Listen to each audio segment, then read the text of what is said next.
Hello everyone, હું HK Barad cooking ચેનલમાંથી બોલું છું. આજે આપણે બનાવીશું ચટપટી અને મસાલેદાર ડુંગળીની ચટણી. ડુંગળીને કાપીને કટિંગ કરીને તૈયાર રાખી છે.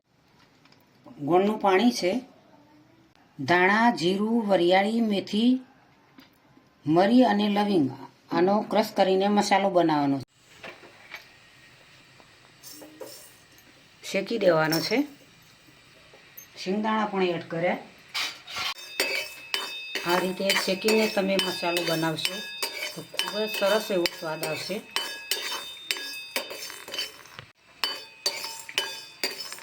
બંધ કરી દઈશું. ડુંગળી પણ ક્રશ કરી દઈશું.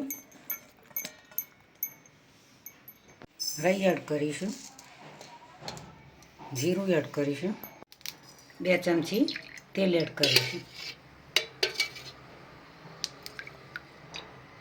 હિંગ એડ કરીશું. અડદની દાળ એડ કરીશું. મરચું, તમાલપત્ર એડ કરીશું. મીઠા લીમડાના પત્તા એડ કરીશું. હવે ક્રશ કરેલી ડુંગળી એડ કરીશું.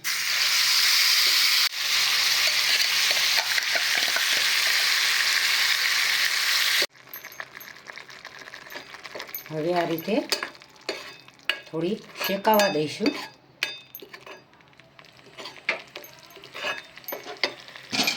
મીઠું એડ કરીશું.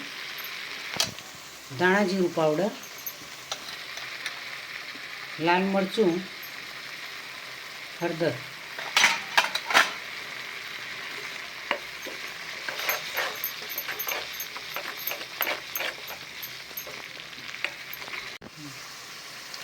ગોળનું પાણી એડ કરીશું.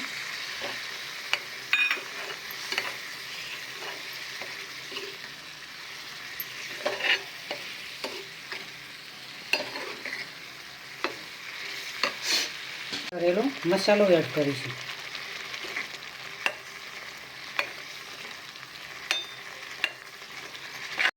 લીંબુ પાણી એડ કરીશું.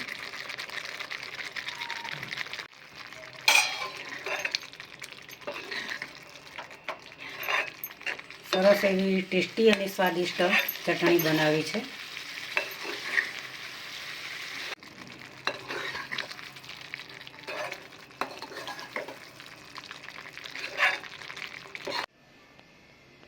આજની રેસીપી મારી તૈયાર થઈ ગઈ છે મિત્રો. તમે જોઈ શકો છો, ખૂબ જ એવી સ્વાદિષ્ટ અને ટેસ્ટી એવી ચટણી બનાવી છે ડુંગળીની. ઓછા સમયમાં તમે આ રીતે કંઈ જ શાકભાજી ના હોય ને તમારે થાય કે શું બનાવવું, તો આ રીતે ઘરે તો ડુંગળી તો પડી જ હોય, તો આ રીતે ઓછા સમયમાં તમે ઓછી મહેનતથી જલ્દી બનાવી શકો છો. રોટલી સાથે તમે ખાઈ શકો. ડુંગળીની ચટણી તમે ઢોસા સાથે પણ ખાઈ શકો. અનેક રીતે તમે ડુંગળીની ચટણી ખાઈ શકો. ખૂબ જ મજા આવે આવી ચટણી બનાવીને ખાવાની. મહેમાન આવે તો પણ ઝટપટ તમે આ રીતે જલ્દીથી બનાવીને મહેમાનોને શાક સાથે પણ જોડે ચટણી પીરસી શકો છો. બાળકોને આવી ચટણી ખૂબ જ મસાલાવાળી અને ટેસ્ટી ચટણી બ્રેડ સાથે, ઢોસા સાથે ખાવાની ખૂબ જ મજા આવતી હોય છે. મોટાઓ પણ આ રીતે ખાતા હોય છે બનાવીને. તો મિત્રો, આજની રેસીપી તમને જરૂરથી મારી ગમી હશે. ડુંગળીનો અનેક રીતે ઉપયોગ થતો હોય છે, આ રીતે ચટણી તરીકે, સલાડ તરીકે. તો આજની રેસીપી મિત્રો તમને જરૂરથી મારી ગમી હશે. મારી ચેનલને સબસ્ક્રાઈબ કરજો, મારા વિડીયોને લાઈક કરજો, શેર કરજો, બને તો કોમેન્ટ કરજો. ચાલો મળીશું નવી રેસીપી સાથે. બાય.